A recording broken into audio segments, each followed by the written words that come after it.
민족의 대명절, 추석이 코앞으로 다가온 9월 초순이었어요. 아침 저녁으로 제법 선선한 바람이 불어와 계절의 변화를 알렸지만 우리 집 공기는 그와는 사뭇 다르게 흘러가고 있었습니다. 마치 잔잔한 수면 아래 소용돌이라도 치는 듯 보이지 않는 균열이 조금씩 집안 전체를 잠식해 들어오는 기분이었어요. 불과 일주일 전만 해도 명절 음식을 뭘 할지, 선물은 어디까지 챙겨야 할지 아들과 며느리가 살갑게 제 의견을 묻곤 했는데 언제부턴가 그런 대화조차 슬그머니 자취를 감추었습니다. 변화는 아주 사소한 것에서부터 시작되었어요. 며느리는 본래 아침잠이 없는 편이라 제가 거실로 나오기 전에 늘 먼저 일어나 부산을 떨곤 했습니다. 아버님, 주무셨어요? 며느리가 건네는 아침 인사는 하루를 시작하는 작은 활력소였고 정갈하게 차려진 아침 밥상은 며느리의 정성을 느끼게 하는 증표와 같았지요. 그런데 언제부터였는지 며느리는 제가 일어나 거실로 나설 때까지 방에서 나오지 않는 날이 잦아졌습니다. 혹시 몸이 안 좋은가 싶어 물으면 아, 네. 괜찮아요. 이런 무심한 대답만 돌아올 뿐이었죠. 건성으로 대답하는 그 말투에서 이전의 살가움은 찾아보기 어려웠습니다. 결정적으로 이상 신호를 감지한 것은 매일 아침 식탁 위에 놓여있던 제 영양제 통이 어느 날부터 보이지 않게 되면서부터였어요. 처음 한두 번은 깜빡 잊었나 보곤 하고 대수롭지 않게 넘겼죠. 나이 들면 깜빡하는 일이 어디 한두 가지랴 싶었고 젊은 며느리라고 예외는 아닐 터였습니다. 하지만 사흘 나흘이 지나도 영양제통은 감감무소식이었고 심지어 제가 먼저 물어야 했습니다. 얘야, 내 약 어디 있니? 그제야 며느리는 마지못해 찾아 건네주는 신용을 했죠. 마치 귀찮은 일을 떠맡은 사람처럼 그녀의 얼굴에는 미세하지만 분명한 짜증의 기색이 서려 있었습니다. 영양제를 건네는 손길조차 예전과 달리 툭 던지듯 무심했고요.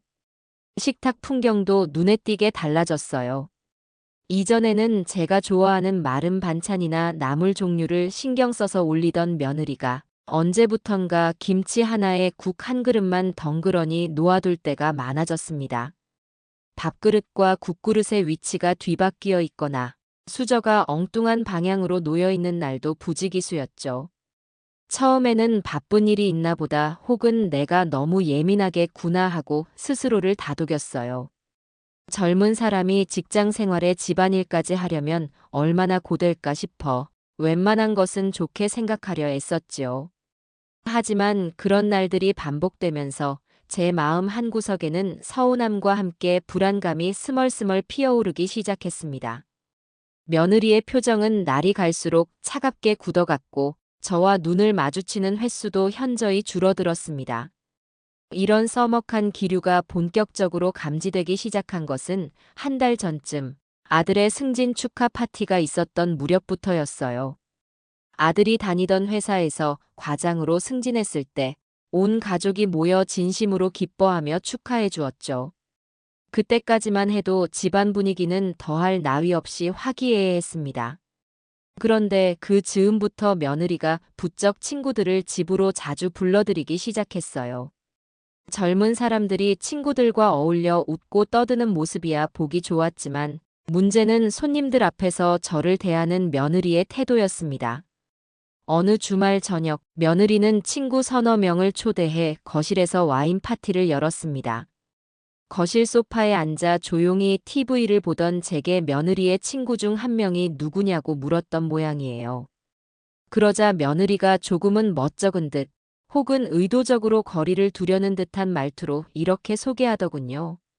아, 우리 집에 같이 지내시는 분이세요? 순간 귀를 의심했죠. 같이 지내시는 분이라니. 물론 틀린 말은 아니었지만 그 뉘앙스가 마치 하숙생이나 세입자를 소개하는 듯한 느낌을 주었습니다. 시아버지라는 호칭 대신 굳이 그런 표현을 쓴 의도가 무엇일까? 가슴이 서늘해지는 기분이 들었지만 손님들 앞에서 굳이 며느리의 말을 꼬투리 잡아 분위기를 망치고 싶지는 않았어요. 그저 못 들은 척 TV 화면에 시선을 고정한 채 앉아 있었지만 등줄기로는 식은땀이 흘렀습니다. 파티가 끝나고 친구들이 돌아간 뒤 저는 잠자리에 들기 전 아들을 조용히 불렀어요. 주방 식탁에 마주 앉아 최대한 담담하게 입을 열었죠. 아들아, 내가 괜히 예민하게 느끼는 건지는 모르겠다만 요즘 내 처가 좀 달라진 것 같지 않니? 혹시 너희 부부 사이에 무슨 일이라도 있는 게냐? 제 걱정스러운 물음에 아들은 피식 웃으며 대수롭지 않게 넘기려 했습니다. 에이, 아버지. 뭘 그런 걸 가지고 그러세요. 아무 일 없어요. 그냥 요즘 회사 일이 좀 힘들어서 스트레스도 받고 또 친구들 만날 기회가 자주 없다 보니 오랜만에 만나서 좀 신이 났나 보죠. 너무 신경 쓰지 마세요. 아들의 표정에는 일말의 고민이나 걱정의 기색도 보이지 않았어요. 오히려 제가 너무 사소한 일에 신경 쓴다는 듯한 태도였죠. 아내의 속내를 모르는 건지 아니면 알면서도 애써 외면하는 것인지 짐작하기 어려웠습니다. 하지만 아들마저 저렇게 나오니 더 이상 캐물을 수도 없는 노릇이었죠. 그저 내가 정말 늙어서 별것 아닌 일에 속 좁게 구는 건가 하는 자책감마저 들었어요. 하지만 명절이 가까워질수록 제 안의 불길한 예감은 점점 더 뚜렷한 형체를 갖추어 가기 시작했죠. 결정적인 사건은 거실 한쪽에 놓여있던 제 아내의 사진 액자가 사라진 일이었어요. 아내가 세상을 떠난 지 벌써 5년이 넘었지만 저는 아내의 웃는 얼굴이 담긴 사진을 늘 거실장 위에 소중히 두고 있었죠. 그 사진을 보며 아내를 추억하는 것이 제게는 남은 삶의 작은 위안이었거든요. 그런데 어느 날 아침, 늘 그 자리에 있던 아내의 사진 액자가 온데간데 없이 사라진 것이었어요. 설마 며느리가 치웠을까? 하는 생각에 가슴이 철렁 내려앉았죠. 혹시 청소하다가 잠시 다른 곳에 옮겨두었을 수도 있겠다는 신락 같은 희망을 품고 집안 곳곳을 둘러보았습니다. 서재 책장 위, 안방 화장대 구석, 심지어 창고까지 뒤져보았지만 아내의 사진은 어디에도 보이지 않더군요. 대신 그 자리에 며느리 친정 부모님의 활짝 웃는 모습이 담긴 이전 아내 사진보다 훨씬 큰 액자가 떡하니 자리 잡고 있더군요.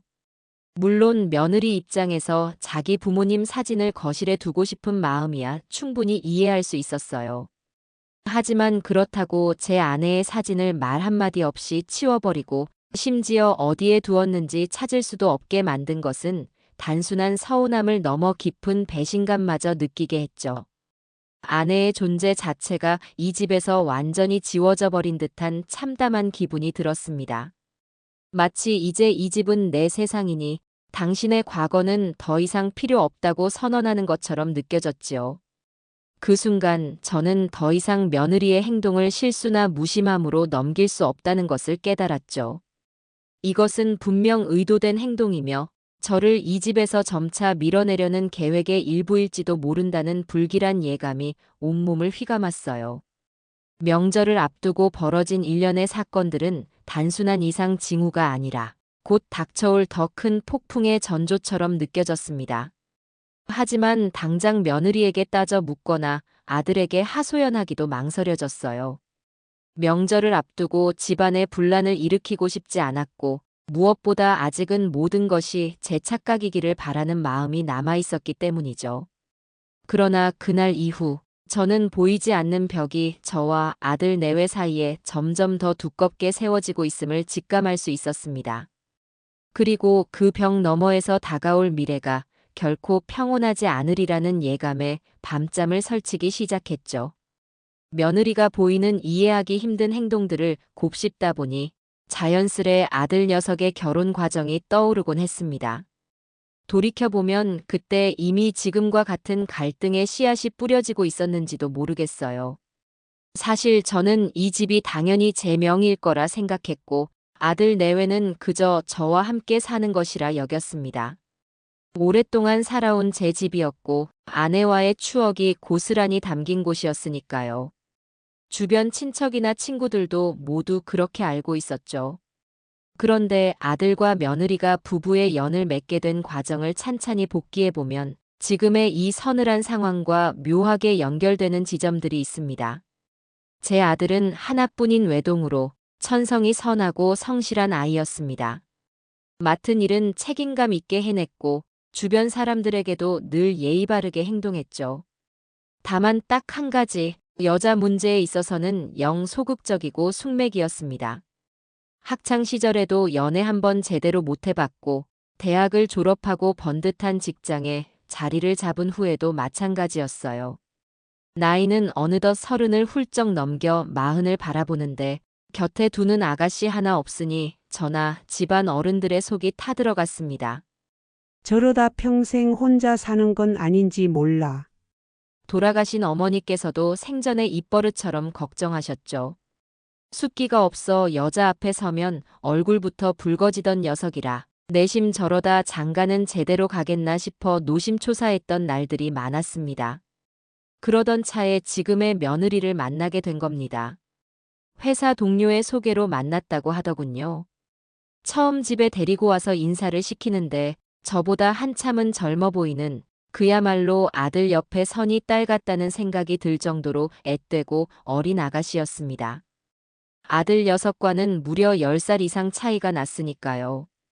나이 차이도 놀랐지만 그보다는 참 밝고 부침성 있는 모습이 먼저 눈에 들어왔어요. 아들 녀석과는 달리 말도 시원시원하게 잘하고 웃는 모습도 싱그러웠죠. 무엇보다 제 아들을 진심으로 아끼고 좋아하는 마음이 느껴져서 저 역시 나이 차이나 다른 걱정들은 잠시 접어두고 마음이 놓였습니다. 그래, 저렇게 밝고 어린 사람이 옆에 있으면 우리 아들도 좀 활기를 찾으려나 하는 기대감도 생겼고요. 둘은 급속도로 가까워졌고 만난 지 반년도 채 되지 않아 결혼 이야기가 오가기 시작했습니다. 하지만 모든 것이 순탄하지만은 않았습니다. 가장 먼저 현실적인 문제에 부딪혔죠. 바로 두 사람의 배경 차이였습니다. 앞서 말했듯 며느리는 아들보다 훨씬 어렸고 집안 형편도 저희보다는 훨씬 나은 편이었어요. 며느리의 집은 소위 말하는 재벌가는 아니었지만 아버지가 중소기업체를 운영하고 계셔서 경제적으로 꽤 여유가 있었습니다. 반면 저희 집은 제가 평생 공직에 몸담으며 모은 퇴직금과 이 집 한 채가 전부인 그저 평범한 중산층 가정이었죠. 결혼 준비가 본격적으로 시작되면서 양가 어른들이 만나는 자리가 있었습니다. 처음에는 화기애애한 분위기 속에서 덕담이 오갔지만 식사가 끝나갈 무렵 며느리의 어머니, 그러니까 안사돈 되실 분이 조심스럽게 입을 열었습니다. 저희 딸아이가 아직 어려서 걱정이 많습니다. 세상 물정도 잘 모르고 철도 없고요. 그래도 사위들 분이 워낙 성실하고 착실해 보여서 저희도 믿고 보내는 겁니다. 다만 아무래도 나이 차이도 있고 하니 부모 된 입장에서 다른 건 몰라도 사는 집 문제만큼은 좀 확실하게 해두고 싶은 마음이 있어요. 어린 딸 자식이 시집가서 안정적으로 시작할 기반은 마련해주고 싶어서요. 그래야 저희도 두 발 뻗고 잘 수 있지 않겠어요? 뼈가 있는 말이었습니다. 애둘러 표현했지만 결국 나이 많은 아들이 아직 자기 명의의 집 한 채 없다는 사실을 지적하며 어린 딸을 시집 보내는 입장에서 신혼집 마련에 대한 확실한 답을 요구하는 것이었죠. 그 말을 듣는 순간 아들의 얼굴이 살짝 굳어지는 것을 보았습니다. 저 역시 마음이 편치 않았고요. 아들보다 훨씬 어린 며느리를 얻는 기쁨도 잠시 현실적인 문제 앞에서 아버지로서 아들에게 든든한 배경이 되어주지 못하는 것 같아 미안한 마음이 컸습니다. 그날 이후 저는 깊은 고민에 빠졌습니다.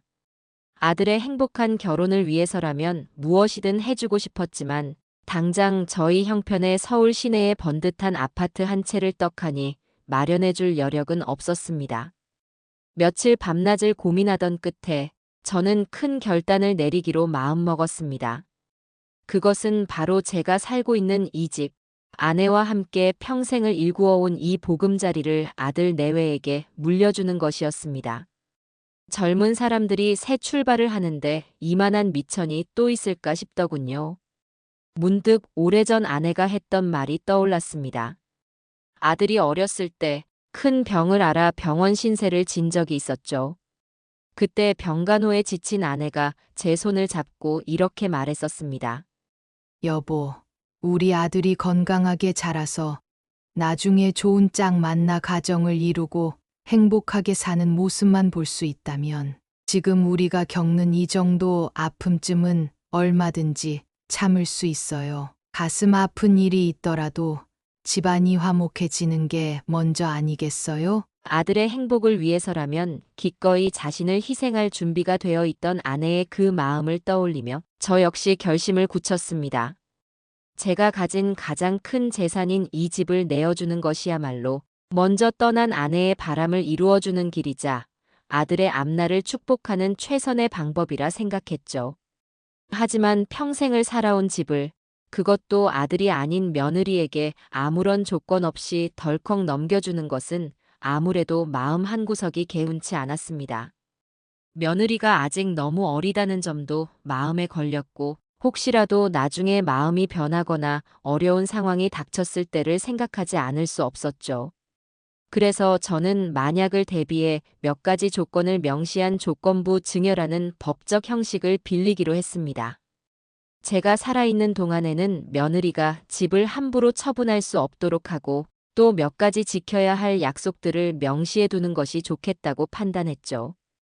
고민 끝에 저는 계약서에 몇 가지 조항을 포함시켰습니다. 그저 집을 넘겨주는 것만이 아니라 가족으로서 서로 지켜야 할 최소한의 도리와 제 노후에 대한 안전장치를 담아두고 싶었던 겁니다. 이것이 제가 아들의 가정을 지키면서 동시에 제 남은 삶을 보호할 수 있는 최소한의 방패막이가 될 것이라 믿었습니다. 구체적인 법적 효력이나 엄격한 문구까지 세세하게 설명하지는 않았지만 그 취지만은 분명히 전달되기를 바랐어요. 결혼식이 임박했을 무렵 저는 아들과 며느리를 불렀습니다. 그리고 차분하게 제 결정을 설명하며 조건부 증여 계약서를 내밀었어요. 이 집을 너희에게 물려주마. 내가 평생을 살아온 소중한 곳이라 너희 결혼을 축하하고 앞날을 축복하는 마음으로 주는 것이니 이 집에서 행복하게 잘 살기를 바란다. 다만 여기 몇 가지 아비로서의 바람을 적어두었으니 잘 읽어보고 동의한다면 여기에 서명하거라. 아들은 잠시 놀란 표정이었지만 이내 제 뜻을 이해하고 고개를 끄덕였습니다. 제게 감사하다는 말도 잊지 않았죠.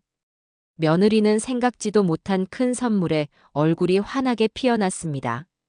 아직 어린 나이였기에 집이라는 큰 재산이 생긴다는 사실 자체에 마냥 들떠 보였어요. 그녀는 계약서 내용을 읽어보는 듯 했지만 아마도 집 명의를 나에게 준다는 사실 자체에 온 신경이 쏠려 있었던 모양입니다. 시아버지를 가족으로 잘 모시고 함께 살아야 한다는 그 당연한 도리가 담긴 조항의 무게나 그것이 지켜지지 않았을 때 어떤 의미를 가질 수 있는지에 대해서는 깊이 생각하지 않았던 것 같아요. 그저 결혼을 위해 거쳐야 하는 하나의 절차, 혹은 어른들의 당부 정도로 가볍게 여겼을 가능성이 큽니다. 두 사람은 별다른 이해 없이 순순히 계약서에 서명했습니다. 며느리는 서명을 마치고 저를 보며 환하게 웃어 보였죠. 아버님, 정말 감사합니다. 걱정 마세요. 그때까지만 해도 저는 그 계약서에 담긴 몇 줄의 문구가, 특히 제가 최소한의 안전장치로 넣어둔 그 조건들이 훗날 이렇게까지 결정적인 역할을 하게 될 줄은 꿈에도 몰랐습니다. 그저 아들의 결혼을 성사시키고 새로운 가족의 화목한 출발을 돕는다는 생각에 마음이 뿌듯했죠. 며느리의 그 밝은 웃음이 진심이라 믿었고 앞으로 한 가족으로 서로 의지하며 잘 살아갈 수 있으리라 막연히 기대했습니다. 하지만 시간이 흘러 며느리의 태도가 돌변하고 심지어 저를 집에서 내보내려는 듯한 지금의 상황에 이르러서야 그날 제가 마련해 두었던 희미한 안전장치가 단순한 기우가 아니었음을 뼈저리게 깨닫게 되었습니다. 어쩌면 그것은 인간의 욕심과 변심을 미리 걱정했던 제 노파심이었을 수도 있고 혹은 먼저 세상을 떠난 아내의 영혼이 저를 지켜주기 위해 마련해 둔 마지막 보루였는지도 모르겠습니다. 그 희미한 약속의 불씨가 이제 곧 타오를 준비를 하고 있다는 것을 그때는 미처 알지 못했죠. 드디어 명절 하루 전날이 밝았습니다. 을의 이맘때면 집안 가득 명절 음식을 준비하는 기름 냄새와 부산스러움이 가득해야 했지만 어찌된 일인지 우리 집 아침은 유난히 고요했어요. 어젯밤 뒤척이다 설친 잠자리에서 일어나 방문을 여는 순간 저는 제 눈을 의심해야 했습니다. 제 방문 바로 앞에 마치 누군가 밤새 몰래 가져다 놓기라도 한 듯 크고 작은 종이 상자 여러 개가 아무렇게나 쌓여 있었기 때문입니다. 이게 다 뭔가? 가슴이 철렁 내려앉는 것을 느끼며 다가가 상자 하나를 열어보았습니다.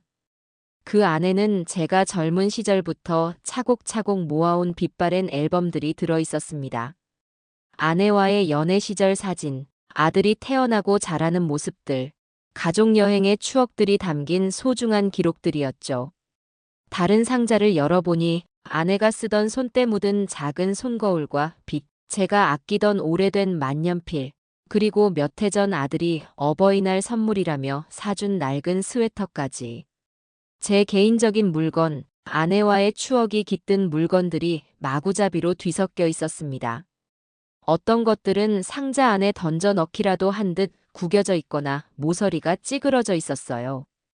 마치 누군가에게는 그저 버려도 그만인 잡동사니 취급을 받은 것처럼요.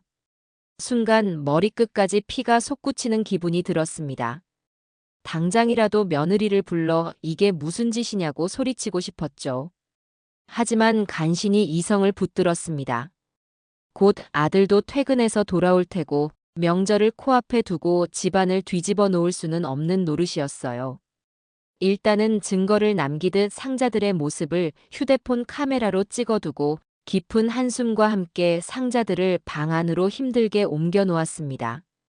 방 한구석에 제 과거와 추억이 담긴 상자들이 폐품처럼 쌓여있는 모습을 보니 가슴 한쪽이 시리다 못해 텅 비어버리는 듯한 참담함이 밀려왔습니다. 저녁 시간이 가까워져 며느리가 주방에서 명절 음식을 준비하기 시작했습니다. 명색이 명절 전날인데도 전을 부치거나 잡채를 만드는 풍성한 모습은 아니었어요. 간단한 나물 몇 가지와 갈비찜 정도를 하는 듯 했습니다. 저는 애써 아무렇지 않은 척 주방으로 다가가 조심스럽게 말을 건넸습니다. 얘야, 혹시 아침에 내 방 앞에 있던 상자들 너가 정리한 것이냐? 제 물음에 며느리는 뒤도 돌아보지 않고 칼질을 계속하며 대수롭지 않다는 듯 퉁명스럽게 대답했습니다. 아, 그거요? 네, 방 앞에 너저분하게 나와 있는 것들이 보기 안 좋기도 하고 쓸데없이 공간만 차지하는 것 같아서 한쪽으로 치워 정리했어요. 혹시 필요하신 거 있으시면 그 중에서 골라 챙기시면 돼요. 쓸데없이 공간만 차지한다는 말과 필요하시면 챙기라는 그 말이 비수처럼 가슴에 꽂혔습니다. 제 인생과 추억이 담긴 물건들이 이 집에서는 그저 쓸데없는 것 취급을 받고 있다는 사실을 며느리는 아무렇지도 않게 제 면전에서 확인시켜 준 것이나 다름없었죠. 하지만 저는 더 이상 묻지 않았습니다. 이미 그녀의 눈빛과 말투에서 어떤 대답을 기대할 수 없다는 것을 알았기 때문이에요. 지금 이 자리에서 더 따져 물어봤자 감정 싸움만 될 뿐 해결되는 것은 아무것도 없을 것 같았습니다. 저는 그저 마른 침을 삼키며 돌아설 수밖에 없었습니다. 얼마 지나지 않아 아들이 퇴근해서 돌아왔고 어색한 분위기 속에서 저녁 식사가 시작되었습니다. 식탁에는 나물 몇 가지와 갈비찜, 그리고 김치가 전부였어요. 명절 전날의 저녁 식사치고는 너무나 단출했죠. 아들은 피곤한 기색이 역력했고 며느리는 여전히 표정이 없었습니다. 저 역시 아침에 상자 사건 때문에 속이 불편해 밥이 제대로 넘어가지 않았어요. 무거운 침묵만이 식탁을 감돌았습니다. 그렇게 어색한 식사가 이어지던 중 며느리가 갑자기 수저를 탁 내려놓으며 무뚝뚝한 목소리로 말문을 열었습니다. 그 목소리에는 어떤 감정도 실려 있지 않아 더욱 차갑게 느껴졌어요. 아버님, 드릴 말씀이 있어요. 순간 저와 아들의 시선이 동시에 며느리에게 향했습니다. 내일 저희 부모님이 여기 오시기로 했어요. 오랜만에 오시는 건데 명절이고 하니 며칠 편하게 묵고 가시게 하려고요. 그런데 아시다시피 집이 그리 넓지 않아서 방이 좀 비좁네요. 여기까지 말했을 때 저는 이미 다음에 이어질 말이 무엇일지 예감할 수 있었습니다. 심장이 쿵 내려앉는 기분이었죠. 그래서 말인데요, 아버님, 조금 불편하시겠지만 며칠만 다른 곳에 좀 가 계시면 어떨까요? 작은 아버님 댁도 있고 다른 친척분들 댁도 괜찮고요. 그 말을 듣는 순간 식탁의 온도가 급격히 떨어지는 것이 느껴졌습니다. 얼음장처럼 차가운 공기가 저를 올가매는 듯 했어요. 아들은 당혹감과 미안함이 뒤섞인 얼굴로 제 눈치를 살피며 고개를 푹 숙인 채 밥만 깨작거리고 있었습니다. 제 시선을 애써 피하는 모습이 역력했죠. 그러다 아내는 보지 못하도록 저를 향해 작은 목소리로 덧붙였습니다. 아버지 죄송해요. 작은 아버지 댁이나 고모 댁에 며칠만 계셨다가 명절 지나고 다시 오시면 아들의 변명 같은 말이 끝나기도 전에 저는 속으로 결국 올 것이 왔구나. 나를 이 집에서 내쫓는구나 하는 깊은 씁쓸함과 절망감을 느꼈습니다. 며느리의 말은 부탁의 형식을 취하고 있었지만 그 내용은 사실상의 퇴거 통보나 다름없었으니까요. 온몸의 피가 차갑게 식는 것 같았습니다. 그래도 저는 애써 분노를 억누르며 아무 말 없이 밥숟가락을 놓고 자리에서 일어나려 했습니다. 더 이상 그 자리에 앉아 있을 수가 없었어요. 그런데 제가 일어나려는 찰나 며느리가 결정타를 날리듯 한마디를 더 보탰습니다. 아, 그리고 제가 깜빡하고 말씀 안 드린 게 있는데요. 아버님, 그녀는 계속 차갑고 단호한 목소리로 말했습니다. 사실 이 집 제 이름으로 되어 있는 거 아시죠? 예전에 아버님께서 결혼할 때 제 앞으로 넘겨주셨잖아요. 그렇게 된 이상 엄연히 제 집이고 저희 부모님께서 여기서 편히 며칠 지내실 권리도 당연히 있다고 생각해요. 아버님께서 잠깐 자리를 비켜주시는 게 맞는 것 같습니다. 그 순간 아들이 놀란 듯 잠깐 며느리를 획 쳐다보았습니다. 마치 아니 여보, 지금 그런 말을 꼭 이런 식으로 대놓고 해야 해? 라고 말하는 듯한 표정이었어요.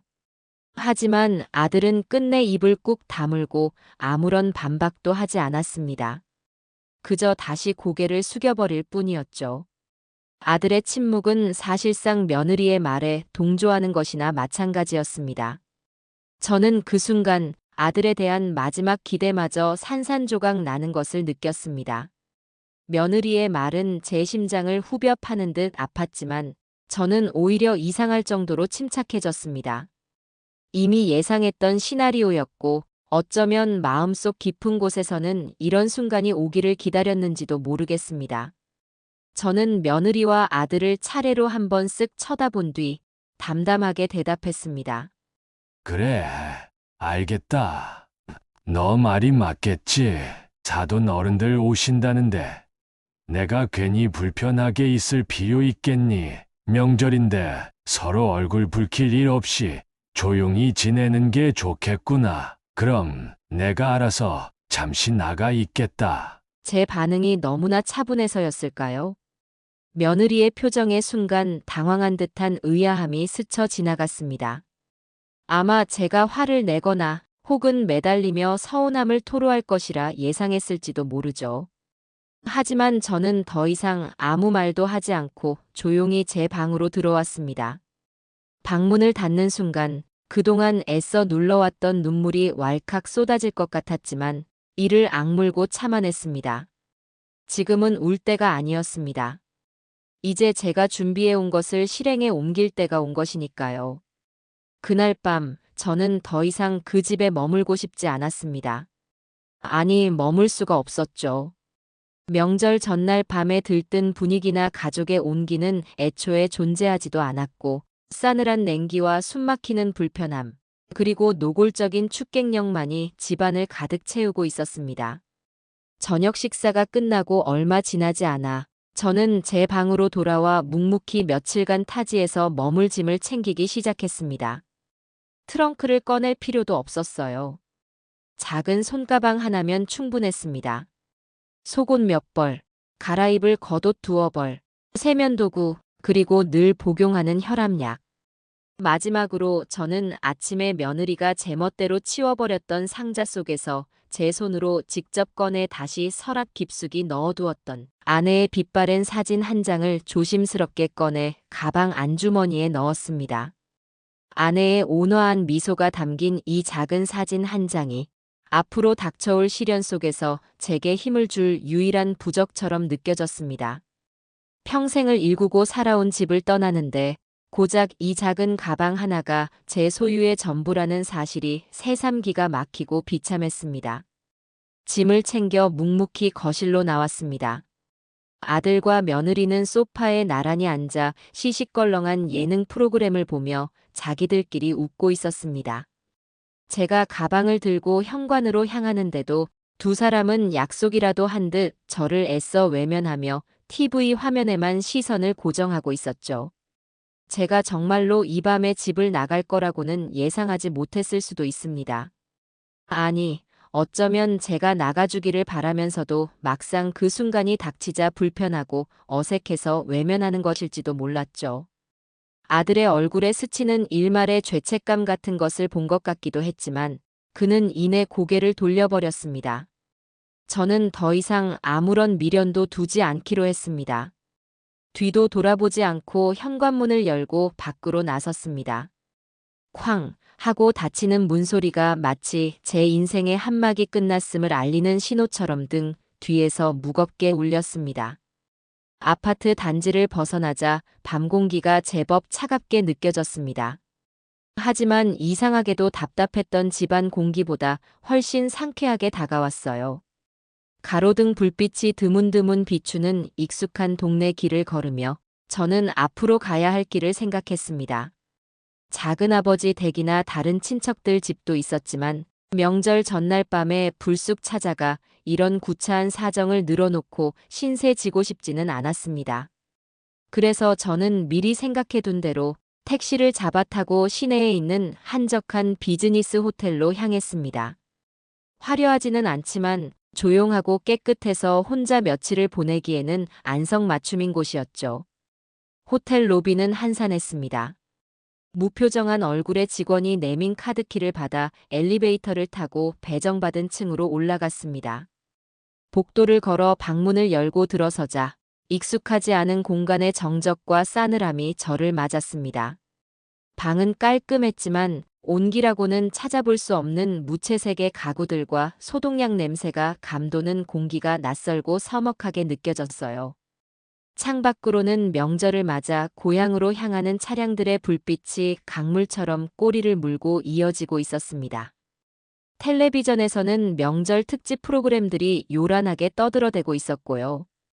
가족들과 함께 웃고 떠들며 명절 음식을 나눠 먹어야 할 이 시간에 생면부지의 사람들이 스쳐 지나가는 낯선 호텔 방에 홀로 처량하게 앉아 있다는 사실이 새삼 가슴 시리게 다가왔습니다. 침대 가장자리에 걸터앉아 가만히 창밖을 내다보는데 저도 모르게 깊은 한숨이 터져나왔습니다. 하지만 슬픔이나 외로움에 잠겨 있을 수만은 없었어요. 이제 제가 해야 할 일이 있었습니다. 잠시 숨을 고른 뒤 저는 휴대폰을 꺼내 전화를 했습니다. 지금의 제 상황에서 유일하게 의지할 수 있는 법률 전문가 김철중 변호사였습니다. 이미 여러 차례 상담을 통해 제 사정을 소상히 알고 있는 터라 길게 설명할 필요도 없었죠. 신호음이 몇 번 울리고 곧이어 차분하고 믿음직한 김 변호사의 목소리가 들려왔습니다. 네, 변호사 김철중입니다. 나 김영감일세. 제 목소리가 저도 모르게 살짝 잠겨 나왔습니다. 아, 아버님, 연락 기다리고 있었습니다. 괜찮으십니까? 괜찮네. 지금 호텔에 와 있네. 수화기 너머로 김 변호사의 짧은 침묵이 흘렀습니다. 제 목소리에서 이미 상황을 짐작했으리라 생각했습니다. 그래. 자네가 예상했던 대로 일이 그렇게 됐어. 오늘 저녁에 집에서 나가달라는 말을 들었네. 이제 자네에게 말했던 대로 진행해주게. 더 이상 망설일 필요가 없을 것 같네. 김 변호사는 잠시 숨을 고르는 듯 하더니 낮고 단호한 목소리로 말했습니다. 네. 아버님, 알겠습니다. 그동안 준비해 두신 자료들과 함께 내일 아침 일찍 필요한 법적 절차를 시작하겠습니다. 증여계약 해지를 위한 소장과 함께 집을 함부로 처분하지 못하도록 하는 가처분 신청도 동시에 진행하겠습니다. 너무 상심 마시고 오늘은 우선 좀 편히 쉬십시오. 제가 내일 오전에 다시 연락드리겠습니다. 고맙네. 철중아, 늘 신세만 지는구먼. 별 말씀을요. 그럼 내일 연락드리겠습니다. 짧은 통화를 마치고 휴대폰을 내려놓자 온몸에 힘이 빠져나가는 듯 했습니다. 하지만 동시에 오랫동안 저를 짓누르던 불확실성의 무게가 조금은 가벼워진 느낌도 들었죠. 드디어 행동을 시작한 것입니다. 사실 제가 이렇게까지 치밀하게, 어찌 보면 모질게 준비하게 된 결정적인 계기가 있었습니다. 지금 생각해도 가슴이 서늘해지는 기억입니다. 몇 달 전 초여름이었을 겁니다. 주방 싱크대 및 배수관에서 물이 조금씩 새는 것 같아 제가 직접 공구를 들고 낑낑대며 수리를 하고 있을 때였어요. 몸을 잔뜩 웅크리고 싱크대 아래 좁은 공간에 들어가 나사를 조이고 있는데 마침 거실 소파에 앉아있던 아들과 며느리가 나누는 대화 소리가 평소보다 조금 크게 들려왔습니다. 처음에는 그냥 흘려들었죠.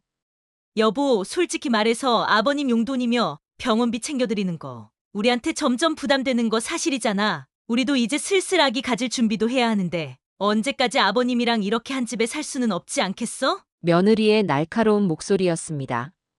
나라고 모르겠어? 그래도 아버지인데 어떻게 나가시라고 말을 꺼내냐? 아들의 힘없는 대답이 들려왔죠. 그럼 계속 이렇게 살자고? 답답하네 정말.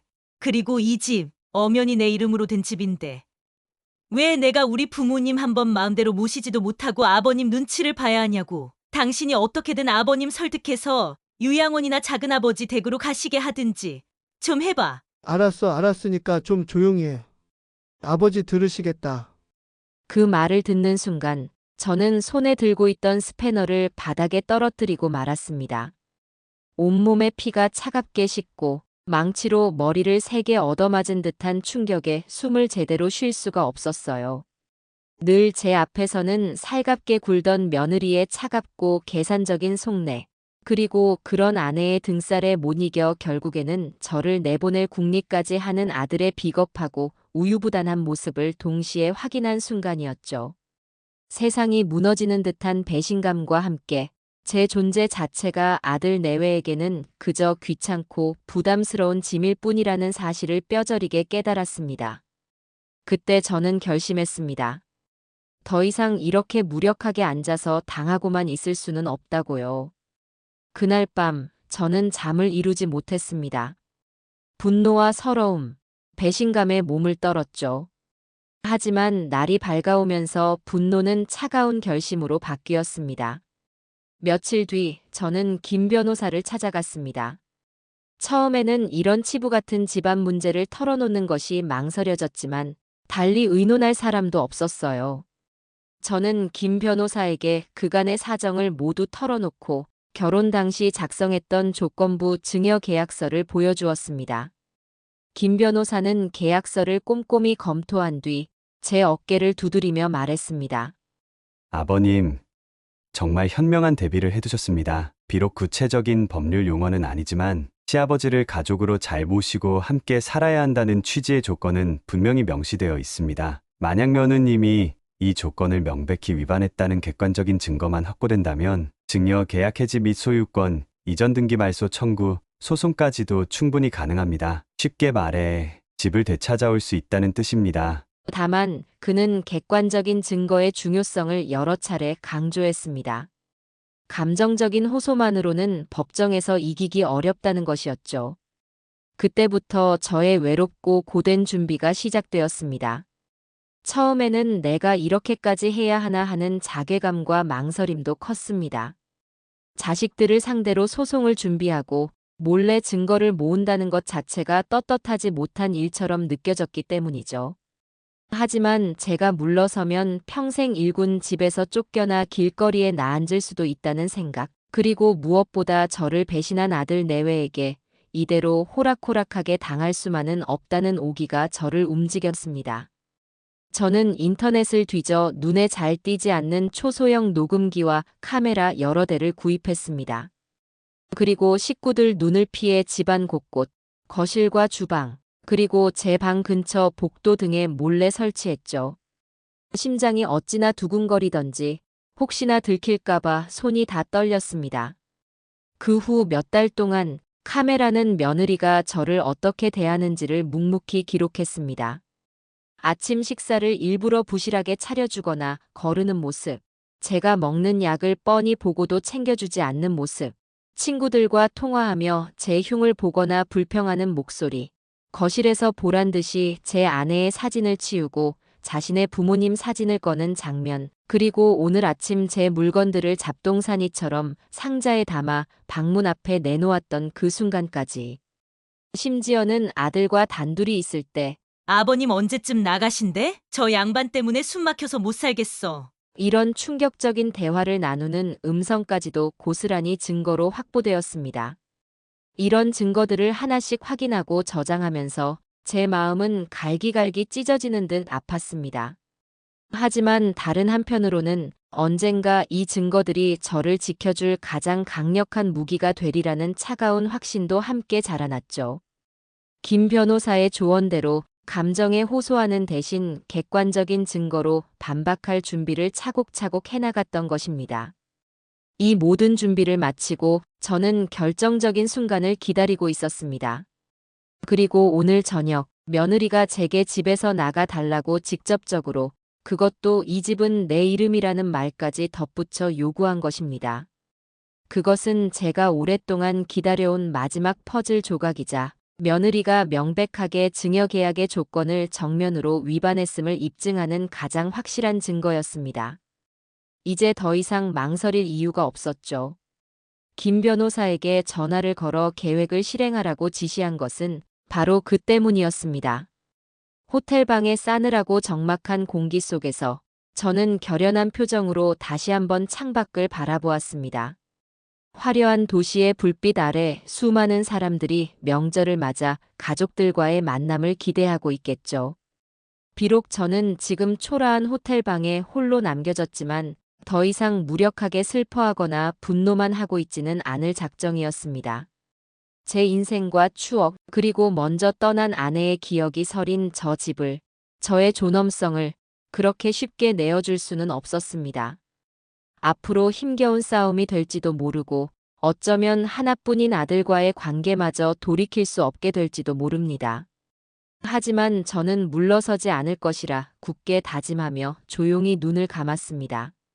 내일 아침이면 법률적인 절차가 시작될 것이고 상황은 완전히 새로운 국면으로 접어들게 될 터였습니다. 길고 외로운 밤이 될 것 같았습니다. 민족의 대명절이라는 추석 당일 아침이 밝았습니다. 호텔 창밖으로는 이른 시간임에도 불구하고 차례를 지내러 가는지 혹은 성묘를 가는지 평소보다 분주하게 움직이는 사람들의 모습이 희미하게 보였습니다. 창문을 통해 들어오는 아침 햇살은 눈부셨지만 제 마음은 여전히 한밤중처럼 어둡고 무거웠어요. 텔레비전을 켜니 온통 명절 인사와 덕담, 흥겨운 민속놀이 중계가 흘러나왔지만 그 모든 것이 저와는 아무 상관없는 다른 세상 이야기처럼 느껴졌습니다. 본래대로라면 지금쯤 아들 내외와 함께 차례상을 준비하고 조상님들께 예를 올리고 있어야 할 시간이었죠. 아내가 살아있을 때는 온 가족이 둘러앉아 송편을 빚고 명절 음식을 나누며 웃음꽃을 피우곤 했는데 이제는 다 부질없는 옛날 이야기가 되어버렸습니다. 저는 씁쓸한 미소를 지으며 텔레비전을 끄고 호텔에서 제공하는 간단한 조식을 먹는 둥 마는 둥 하며 자리를 정리했습니다. 오늘은 제가 해야 할 중요한 일이 있었으니까요. 예상했던 대로 아침 식사를 마치고 얼마 지나지 않아 요란하게 울리기 시작했습니다. 발신자 표시를 보니 아들 이름이 선명하게 떠 있었죠. 어젯밤 저녁 식사 자리에서 그토록 저를 외면하고 제가 집을 나서는 순간까지도 못 본 척하던 녀석이었습니다. 저는 잠시 심호흡을 하고 최대한 감정을 배제한 채 차분한 목소리로 전화를 받았습니다. 그래, 아비다. 수화기 너머에서는 잔뜩 겁에 질린 아들의 다급하고 떨리는 목소리가 터져 나왔습니다. 아, 아버지. 이게 도대체 어떻게 된 일이에요? 방금 어떤 변호사라는 사람한테서 연락이 왔는데 아버지가 저희 상대로 소송을 거셨다고. 집을 다시 가져오시겠다고요? 그게 무슨 말씀이세요? 네? 아들의 목소리는 거의 울먹임에 가까웠습니다. 당황과 혼란, 그리고 두려움이 잔뜩 묻어났죠. 저는 의자 등받이에 몸을 깊게 기대며 미리 준비라도 한 듯 침착하게 대답했습니다. 변호사에게 연락을 받았다면 그 사람이 자세히 설명해 주지 않더냐? 아니, 그게 뭐 계약이 어쩌고 조건이 어쩌고 하는데 도저히 무슨 말인지 이해가 안 돼요. 아버지 혹시 어제 저녁 일 때문에 화가 나셔서 그러시는 거예요? 집사람이 좀 심하긴 했지만 그래도 그렇지 어떻게 명절 아침부터 이렇게. 네? 아버지. 그 녀석은 여전히 상황 파악을 제대로 못하고 어젯밤 사건 때문에 제가 감정적으로 이러는 것이라 생각하는 모양이었습니다. 혹은 애써 그렇게 믿고 싶은 것일지도 몰랐죠. 저는 더 이상 아들의 변명이나 하소연을 들어줄 생각이 없었습니다. 자세한 내용이 듣고 싶으면 그 변호사에게 다시 전화해서 설명을 듣도록 해라. 법적인 문제는 그 사람이 전문가이니 나보다 더 잘 알려줄 것이다. 그리고 만약에 내가 나에게 더 궁금한 점이나 하고 싶은 말이 있다면 변호사 이야기가 아니라 내 이야기가 듣고 싶다면 직접 여기로 찾아오너라. 전화로 길게 이야기할 상황은 아닌 것 같구나. 제 목소리는 얼음처럼 차갑고 단호했습니다. 아들은 제 예상치 못한 반응에 잠시 말을 잇지 못하는 듯 했습니다. 수화기 너머로 아들의 거친 숨소리만 들려왔죠. 하지만 아버지 그래도 명절인데 이렇게까지 하셔야. 결정은 내가 한 것이고 이유는 너희가 만든 것이다. 더 이상 전화로 이러쿵저러쿵 하지 말거라. 변호사와 상의하든지 아니면 직접 오든지 선택은 너가 하거라. 저는 그 말만 남기고 일방적으로 전화를 끊어버렸습니다. 잠시 눈을 감고 깊은 숨을 내쉬었죠. 하나뿐인 아들에게 이토록 모질게 대해야 하는 제 마음도 편치 않았습니다. 하지만 이 싸움에서 제가 감정에 휘둘리는 모습을 보이는 순간 주도권을 빼앗기게 될 것이라는 것을 잘 알고 있었습니다. 지금은 냉정하고 단호하게 대처해야만 했습니다. 아들과의 통화 후 저는 다시 김 변호사와 연락을 주고받으며 본격적으로 법적 절차를 진행하기 시작했습니다. 명절 당일이었지만 김 변호사는 아침 일찍부터 사무실에 나와 저를 위해 일해주고 있었죠. 우리는 이메일과 전화를 통해 소장 내용을 최종적으로 검토하고 제가 그동안 모아두었던 증거 자료들을 어떻게 효과적으로 법원에 제출할지에 대해 상의했습니다.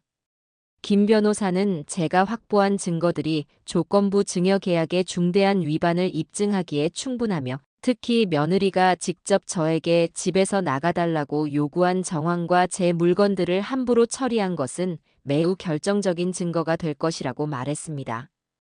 통화를 하며 서류를 검토하는 동안 문득 결혼식 직전 아들 내외에게 계약서를 내밀었던 날이 떠올랐습니다. 그때 저는 분명히 말했었죠. 나를 가족으로 잘 모시고 함께 살아야 한다는 취지의 조건이라고요. 물론 그때는 법적인 효력보다는 아버지로서의 당부, 그리고 최소한의 안전장치라는 의미가 더 컸습니다. 하지만 김 변호사는 그 취지가 담긴 조건 역시 법적으로 해석될 여지가 충분하며 특히 계약 해지 및 소유권 원상 복귀 가능성까지 언급된 이상 결코 가볍게 넘길 수 없는 조항이라고 설명해 주었습니다. 비록 제가 정확한 법률 용어는 몰랐을지라도 제 노파심이 만들어낸 그 안전장치가 이제 강력한 법적 무기가 되어 돌아온 셈이었죠. 며느리는 그리고 아들은 아마 상상도 못했을 겁니다. 그저 형식적인 당부 정도로 여겼던 그 조건이 자신들의 발목을 잡는 족쇄가 될 줄은 말입니다. 명절 아침 조상님께 차례를 올리는 대신 변호사와 통화하며 소송 서류를 검토하고 있는 제 모습이 참으로 기가 막혔습니다. 창밖으로 들려오는 아이들의 웃음소리와 명절의 부산스러움이 이 호텔 방의 정적과 극명한 대조를 이루며 제 외로움과 처지를 더욱 아프게 파고들었죠. 하지만 저는 후회하지 않았습니다. 이 모든 것은 제 존엄성을 지키고 부당함에 맞서기 위한 정당한 싸움이라고 스스로를 다독였습니다. 먼저 세상을 떠난 아내도 아마 지금의 제 결정을 이해해 주리라 믿고 싶었습니다. 오전 내내 김 변호사와 통화하며 모든 법적 절차 준비를 마쳤습니다. 소장 접수와 함께 가처분 신청까지 완료되었고 이제 법원의 판단을 기다리는 일만 남았다고 했습니다. 물론 그 전에 아들 내외가 어떤 반응을 보일지가 더 중요했죠. 김 변호사는 아마 오늘 오후쯤 아들 내외가 자신을 찾아올 것 같다고 예상했습니다. 법률 대리인으로서 제가 원하는 방향을 미리 정해두는 것이 좋겠다고 조언했지만 저는 일단 그들의 태도를 보고 결정하겠다고 답했습니다. 모든 준비를 마치고 나니 긴장이 풀리면서 온몸에 피로가 몰려왔습니다. 저는 호텔 침대에 잠시 몸을 누였습니다. 아들의 불안에 떨던 목소리가 귓가에 맴돌았지만 애써 외면했습니다. 이제 공은 아들 내외에게 넘어갔습니다. 그들이 이 상황을 어떻게 받아들이고 어떤 행동을 취하느냐에 따라 앞으로의 전개가 달라질 것입니다. 부디 그들이 자신들의 잘못을 깨닫고 진심으로 뉘우치기를 바라는 마음 한편으로 만약 끝까지 자신들의 입장만 내세운다면 끝까지 싸울 준비가 되어 있다는 단호한 마음이 교차했습니다. 그렇게 명절 당일의 오전이 폭풍전야의 고요함 속에서 흘러가고 있었습니다. 그날 오후 김 변호사의 예상대로 아들과 며느리는 결국 그의 법률 사무실을 찾아갔습니다. 명절 당일이라 문을 열었을까 싶었지만 김 변호사는 혹시 모를 상황에 대비해 저와의 약속대로 사무실에서 기다리고 있었죠. 아마 아들은 변호사로부터 걸려온 전화를 받고 당황하여 어쩔 줄 몰라 하다가 결국 며느리와 함께 자초지종을 듣기 위해 급하게 사무실로 향했을 것입니다. 김 변호사의 사무실은 시내 중심가에 있는 번듯한 건물에 자리 잡고 있었습니다. 평소라면 명절 연휴로 텅 비어 있어야 할 사무실에 오늘만큼은 무겁고 긴장된 공기가 감돌았을 테죠. 김 변호사는 두 사람을 자신의 집무실로 안내한 뒤 미리 준비해둔 서류들을 테이블 위에 올려놓으며 차분하게 입을 열었습니다. 두 분 오시느라 힘드셨겠습니다. 앉으시죠. 김 변호사의 침착하고 전문적인 태도 앞에서 아들과 며느리는 이미 주눅이 든 듯 불안한 표정으로 자리에 앉았다고 합니다. 김 변호사는 바로 본론으로 들어갔습니다. 오전에 아드님께 연락드린 대로 아버님, 그러니까 김 선생님의 법률 대리인으로서 말씀드립니다. 현재 아버님께서는 두 분을 상대로 증여계약 해지 및 소유권, 이전 등기 말소 청구 소송을 제기하셨습니다. 더불어 해당 주택에 대한 처분 금지 가처분 신청 또한 오늘 오전에 법원에 접수되었고 빠르면 내일부터 효력이 발생할 것입니다. 김 변호사는 가처분 신청의 의미를 명확하게 설명해 주었습니다. 이제 두 사람은 법원의 허가 없이는 해당 주택을 매매하거나 담보로 대출을 받거나 혹은 전세나 월세를 주는 등 어떠한 중요한 재산권 행사도 할 수 없게 된다는 것이었죠. 사실상 집이 동결 상태가 되는 것이나 마찬가지였습니다. 그리고 더 나아가 본 소송에서 아버님이 승소할 경우 집의 소유권은 완전히 무효화되어 원 증여자인 아버님께 되돌아갈 수도 있다는 청천벽력 같은 말을 덧붙였습니다. 그 말을 듣는 순간 며느리가 자리에서 벌떡 일어나 소리치듯 항변했다고 합니다. 그게 무슨 말씀이세요? 소송이라니요? 집을 돌려달라니요? 아버님께서 분명히 저한테 집을 넘겨주셨잖아요. 결혼할 때 증여해 주신 거란 말이에요. 분노와 당혹감, 그리고 믿을 수 없다는 표정이 그녀의 얼굴에 고스란히 드러났겠죠. 아마 그녀는 아버님이 화가 나서 잠시 집을 나가신 정도로만 생각했지 이렇게까지 법적인 조치를 취하리라고는 상상도 못했을 것입니다. 며느리의 격앙된 반응에도 김 변호사는 눈 하나 깜짝하지 않고 조용히 서류 하나를 꺼내 두 사람 앞에 내밀었습니다. 그것은 바로 결혼 직전에 아들과 며느리가 직접 서명했던 조건부 증여계약서 원본이었습니다. 자, 여기 두 분께서 직접 서명하신 증여 계약서입니다. 한번 자세히 읽어보시죠. 며느리는 떨리는 손으로 계약서를 받아들고 내용을 찬찬히 훑어보기 시작했습니다. 아들도 옆에서 초조한 표정으로 계약서를 들여다보았고요. 김 변호사는 계약서의 특정 부분을 손가락으로 가리키며 다시 한번 차분하게 설명했습니다. 여기 이 부분을 보십시오. 증여를 받는 자, 며느리는 증여자인 시아버지를 가족으로서 존중하며 예의를 다하고 한 집에서 함께 거주하며 부양의 의무를 성실히 이행할 것을 약속한다는 취지의 조건이 분명히 명시되어 있습니다. 기억나십니까? 김 변호사가 읽어내려간 것은 정확한 법률 조항은 아니었지만 제가 언급했던 그 취지를 담은 문구였습니다. 며느리의 얼굴이 점점 하얗게 질려가기 시작했다고 합니다. 그녀는 자신이 서명할 당시에는 그저 결혼을 조건으로 집 명의를 나에게 준다는 정도로만 생각했고 이런 구체적인 조건이나 의무사항이 명시되어 있으리라고는 더구나 그것이 이렇게 법적인 구속력을 가질 수 있으리라고는 전혀 예상하지 못했던 것입니다. 김 변호사는 결정타를 날리듯 다음 조항을 짚어주었습니다. 그리고 바로 다음 문단에는 만약 수증자가 앞서 언급된 조건을 중대하게 위반할 경우 증여자는 본증여 계약을 해지하고 증여한 재산의 반환을 청구할 수 있다고 명시되어 있습니다. 즉, 집의 소유권을 다시 가져올 수 있다는 의미입니다. 이제야 상황의 심각성을 완전히 깨달은 며느리는 더 이상 아무 말도 하지 못하고 하얗게 질린 얼굴로 계약서만 멍하니 바라보고 있었다고 합니다. 자신이 무심코 서명했던 그 문서가 자신의 안하무인적인 행동으로 인해 이제 자신을 올가매는 법적 증거가 되어 눈앞에 펼쳐져 있는 현실을 받아들이기 어려웠을 겁니다. 아들은 뒤늦게서야 사태의 심각성을 깨닫고는 허둥지둥 제게 전화를 걸었다고 합니다. 아마 어떻게든 저를 설득해서 소송을 취하하게 만들 생각이었겠죠. 하지만 저는 전화를 받지 않았습니다. 대신 김 변호사를 통해 모든 것은 변호사와 상의하라는 말만 전달하도록 했죠. 더 이상 아들의 감정적인 호소나 변명에 휘둘리고 싶지 않았습니다. 그렇게 김 변호사와의 상담은 끝이 났고 아들과 며느리는 망연자실한 표정으로 사무실을 나섰다고 합니다. 그날 저녁 집으로 돌아간 두 사람 사이에서는 결국 큰 싸움이 벌어졌다고 나중에 제 동생에게 전해 들었습니다. 동생은 명절 당일인데도 집에 들르지 않은 제가 걱정되어 저녁 무렵 잠시 집에 들렀는데 거실에서 아들과 며느리가 서로 언성을 높이며 싸우는 소리를 듣게 되었다고 해요.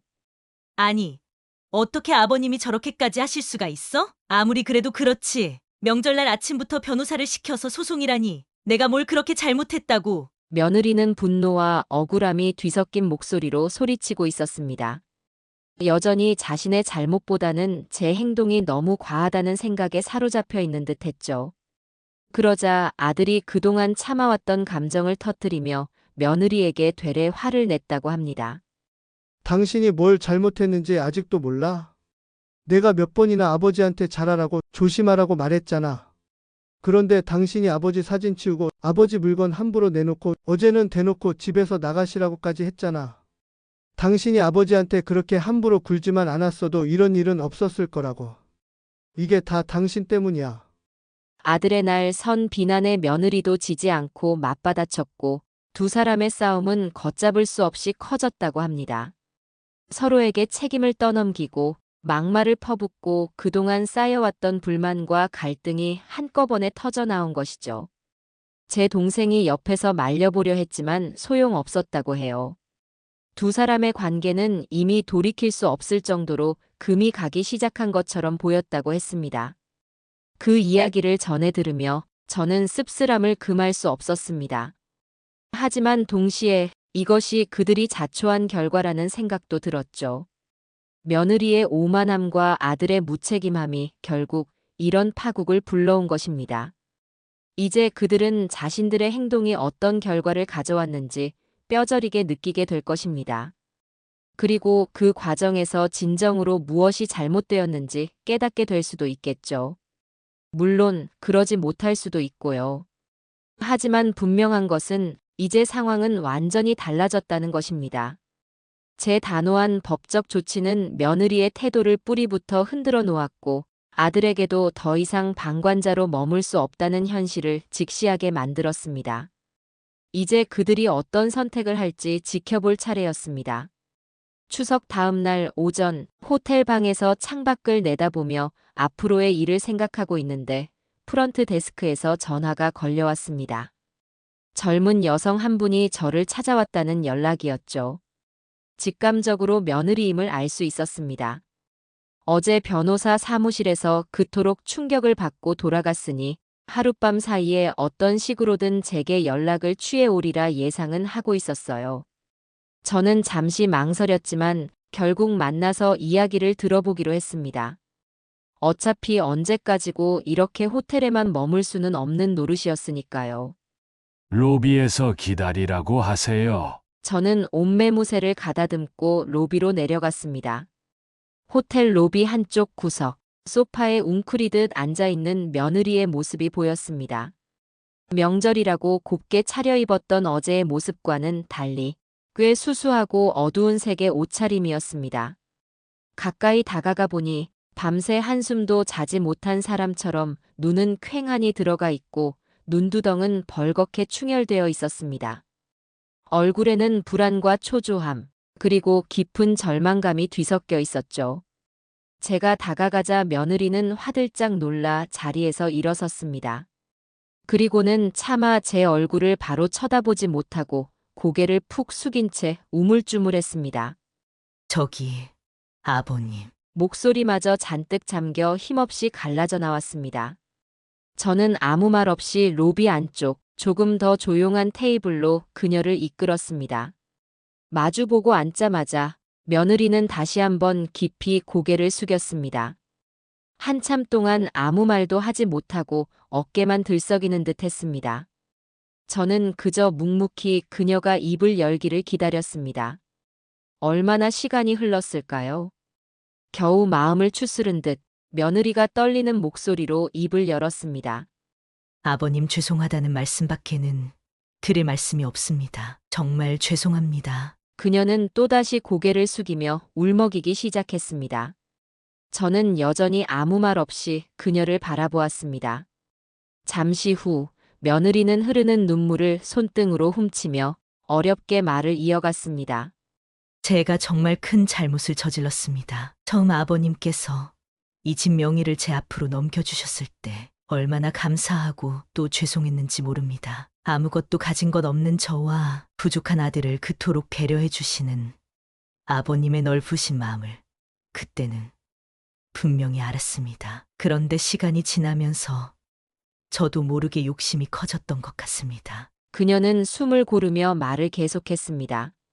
솔직히 말씀드리면 친구들이나 주변 사람들이 다들 자기 이름으로 된 번듯한 집을 가지고 편하게 사는 모습들을 보니 부럽기도 하고 저도 모르게 비교하는 마음이 생겼습니다. 그러다 보니 어느 순간부터 이 집이 온전히 제 소유인 것처럼 느껴지기 시작했고 아버님께서 함께 살고 계시다는 사실이 점점 부담스럽고 불편하게 느껴졌습니다. 마치 제 공간을 침해당하는 기분이 들었던 것 같아요. 정말 어리석고 배은망덕한 생각이었죠. 며느리는 자신의 속내를 솔직하게 털어놓으며 그동안 참아왔던 눈물을 다시 쏟아내기 시작했습니다.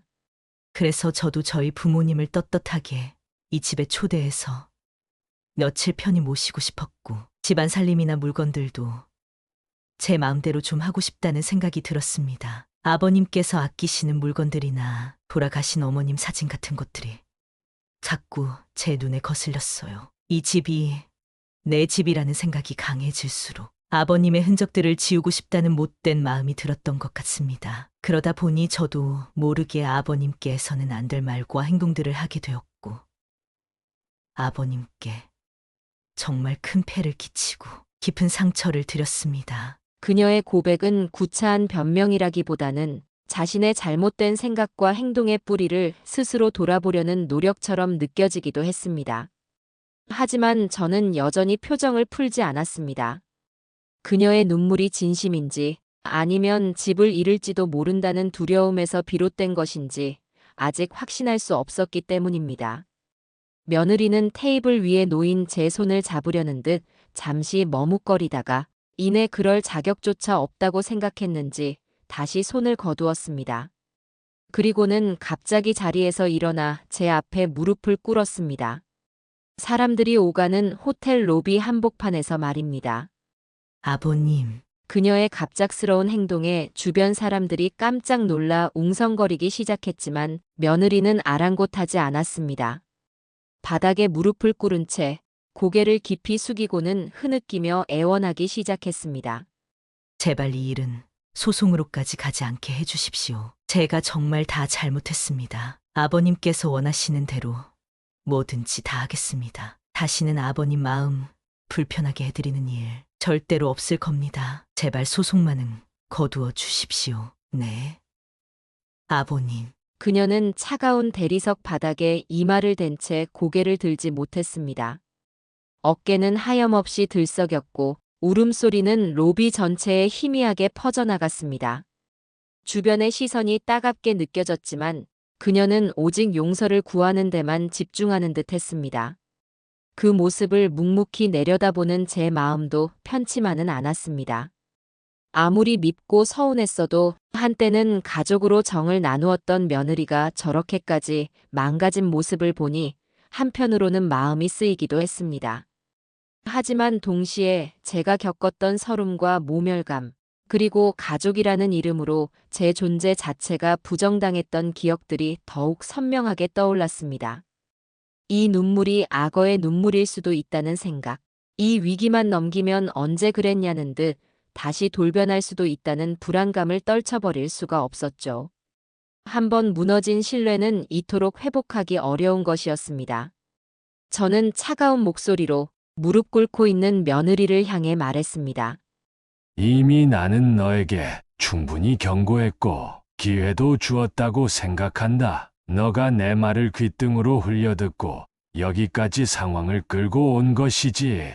제 말에 며느리의 어깨가 더욱 움츠러드는 것이 느껴졌습니다. 저는 말을 이었습니다. 소송 문제는 당장 결정할 일이 아니다. 너의 말만 듣고 쉽게 결정할 수도 없고 앞으로 너의 행동을 보고 판단하겠다. 하지만 이것 하나만은 분명히 알아두어라. 앞으로도 오늘과 같은 일이 나를 무시하거나 집에서 내보내려는 시도가 단 한 번이라도 다시 반복된다면 그때는 이번처럼 계약 해지 문제를 다시 꺼내지 않으리라는 보장은 없다. 그때는 정말 돌이킬 수 없게 될 것이다. 제 단호한 선언에 며느리는 바로 일어나지 못한 채 계속 고개를 숙이고 흐느꼈습니다. 그때 로비 입구 쪽에서 누군가 황급히 달려오는 소리가 들렸습니다. 아들이었습니다. 아마 며느리가 혼자 저를 찾아온 것이 불안해서 뒤따라왔거나 혹은 며느리에게서 연락을 받고 급하게 달려온 모양이었습니다. 아버지, 여기서 지금 뭐하는? 아들은 로비 한복판에 무릎을 꿇고 있는 아내와 그 앞에 서 있는 저를 번갈아 보며 당황한 기색이 역력했습니다. 그는 급하게 다가와 며느리를 일으키려 하며 제게 애원하듯 말했습니다. 아버지, 제발 그만하세요. 집사람이 이렇게까지 잘못했다고 빌고 있잖아요. 제발 제가 아버지께 정말 죄송합니다. 제가 중간에서 역할을 제대로 못해서. 하지만 저는 아들의 말을 손짓으로 막았습니다. 지금 이 상황은 아들의 어설픈 중재나 동정으로 해결될 문제가 아니었습니다. 며느리가 자신의 잘못을 얼마나 깊이 반성하고 있는지, 그리고 앞으로 어떻게 행동으로 그 진심을 보일 것인지가 더 중요했죠. 너는 빠져 있거라. 이 문제는 본인이 스스로 책임지고 해결해야 할 일이다. 제 단호한 태도에 아들은 더 이상 아무 말도 하지 못하고 망연자실한 표정으로 며느리 옆에 서 있을 뿐이었습니다. 며느리는 여전히 고개를 들지 못했고 로비의 웅성거림 속에서 우리 세 사람은 한동안 그렇게 침묵 속에 서 있었습니다. 명절 다음 날 아침, 화려한 호텔 로비에서 벌어진 이 기이하고 슬픈 풍경은 어쩌면 우리 가족이 맞이한 파국의 한 단면을 보여주는 것인지도 몰랐습니다. 며느리가 호텔 로비에서 무릎을 꿇고 눈물로 용서를 구한 지 이틀이 지났습니다. 그 이틀 동안 저는 호텔에 머물며 김 변호사와 계속 연락을 주고받았고 아들 내외에게는 아무런 연락도 하지 않았습니다. 그들에게도 생각할 시간이 필요하다고 판단했기 때문이죠. 그리고 이틀 뒤 저는 더 이상 호텔에 머무는 것이 무의미하다는 생각에 집으로 돌아가기로 결정했습니다. 소송은 아직 취하하지 않은 상태였지만 일단 집으로 돌아가 상황을 직접 지켜보기로 마음먹었습니다. 오후 무렵 택시를 타고 익숙한 아파트 앞에 내렸습니다. 현관 비밀번호를 누를까 잠시 망설이다가 그냥 초인종을 눌렀습니다. 잠시 후 문이 열리고 아들과 며느리가 나란히 서서 저를 맞이했습니다. 이틀 전 호텔 로비에서 보았던 불안하고 처연했던 모습과는 사뭇 다른 긴장했지만 단정하게 정돈된 모습이었습니다. 두 사람은 제가 들어서는 순간 약속이라도 한 듯 말없이 허리를 깊이 숙여 인사했습니다. 그 모습에서는 이전의 오만함이나 무심함 대신 조심스러움과 무거운 반성의 기미가 느껴졌습니다. 저는 아무 말 없이 집 안으로 들어섰습니다. 가장 먼저 거실을 둘러보았죠. 제 눈에 가장 먼저 들어온 것은 거실 벽의 변화였습니다. 며느리 친정 부모님의 활짝 웃는 모습이 담긴 커다란 액자는 예상대로 거실 한쪽 구석, 눈에 잘 띄지 않는 곳으로 옮겨져 있었습니다. 그리고 그 액자가 원래 걸려있던 자리, 거실의 가장 중심에는 제 아내의 온화한 미소가 담긴 사진 액자가 다시 놓여 있었습니다. 먼지 하나 없이 깨끗하게 닦여 마치 처음부터 그 자리에 있었던 것처럼 자연스럽게 말입니다. 그 모습을 보는 순간 저도 모르게 가슴 한구석이 뭉클해지는 것을 느꼈습니다. 마치 오랫동안 집을 나갔던 아내가 다시 돌아온 듯한 그런 안도감이 들었죠. 거실 테이블 위에는 제가 예전에 쓰던 물건들 중 일부가 가지런히 놓여 있었습니다. 제가 아끼던 오래된 만년필, 아내가 생전에 떠준 낡은 목도리, 그리고 손때 묻은 성경책까지. 며느리가 상자에 담아 치워버렸던 바로 그 물건들이었죠. 누군가 신경 써서 닦고 정리해 놓은 듯 반듯하게 제자리를 찾은 모습이었습니다. 이 모든 것이 저를 맞이하기 위해 아들 내외가 신경 써서 준비한 결과라는 것을 알 수 있었습니다. 이런 변화들을 눈으로 확인하니 솔직히 마음이 조금은 누그러지는 것을 느꼈습니다. 하지만 저는 일부러 표정을 풀지 않았습니다. 지금 어설프게 용서하는 모습을 보이는 것은 앞으로의 관계에 결코 도움이 되지 않을 것이라 판단했기 때문입니다. 저는 여전히 냉정한 표정을 유지한 채 거실 소파에 앉아 저를 바라보고 서 있는 아들과 며느리를 향해 차갑고 단호한 목소리로 말했습니다. 이것은 단순한 경고가 아니라 앞으로 이 집에서 우리가 함께 살아가기 위한 마지막 선언과도 같은 것이었습니다. 다시 한번 분명히 말해두겠다. 제 목소리는 낮고 조용했지만 거실의 공기를 무겁게 가라앉힐 만큼 단호했습니다. 아들과 며느리는 마른 침을 삼키며 제 다음 말을 기다리는 듯 했죠. 앞으로 또다시 나를 이 집에서 내보내려 하거나 내 물건에 함부로 손을 대거나 나를 가족으로서 존중하지 않는 모습을 보인다면 그땐 정말 이 집은 너희들 소유가 아니게 될 것이다. 그때는 변호사를 통해서든 법원을 통해서든 내가 할 수 있는 모든 방법을 동원해서 이 집을 되찾아 올 것이고 너희는 아무 말 없이 이 집에서 나가야 할 것이다. 이것이 나의 마지막 경고다. 명심하도록 해라. 제 선언이 끝나자 아들과 며느리는 고개를 더욱 깊이 숙인 채 아무런 말도 하지 못했습니다. 그저 침묵으로 제 말을 받아들이겠다는 뜻을 표현할 뿐이었죠. 그들의 어깨가 미세하게 떨리는 것처럼 보이기도 했지만 저는 더 이상 그들의 표정을 살피지 않았습니다. 이제 말은 끝났고 앞으로의 행동으로 보여줄 일만 남은 것이니까요. 그날 저녁 집으로 돌아온 후 처음으로 세 식구가 함께 식탁에 둘러앉았습니다. 명절 전날에 그 싸늘하고 어색했던 저녁 식사와는 분위기가 사뭇 달랐습니다. 여전히 무거운 침묵이 흘렀지만 그 침묵 속에는 일방적인 냉대나 무시가 아닌 조심스러운 긴장감과 눈치가 담겨 있었죠. 며느리는 예전처럼 살갑게 말을 걸지는 못했지만 식사 내내 제 눈치를 살피며 반찬을 제 앞으로 조심스럽게 놓아주었습니다. 제가 좋아하는 생선구이를 발라 제 밥그릇 위에 올려주기도 했고요. 그리고는 작은 목소리로 마치 죄인처럼 물었습니다. 아버님 반찬이 입에 맞으실지 모르겠습니다. 저는 묵묵히 숟가락을 들어 며느리가 놓아준 음식을 한 입 떠먹었습니다. 그리고 아무 말 없이 그저 가만히 고개를 한번 끄덕여 주었죠. 맛있다거나 고맙다는 말은 하지 않았습니다. 하지만 제 그 작은 몸짓에도 며느리는 안도하는 듯한 표정을 살짝 내비쳤습니다.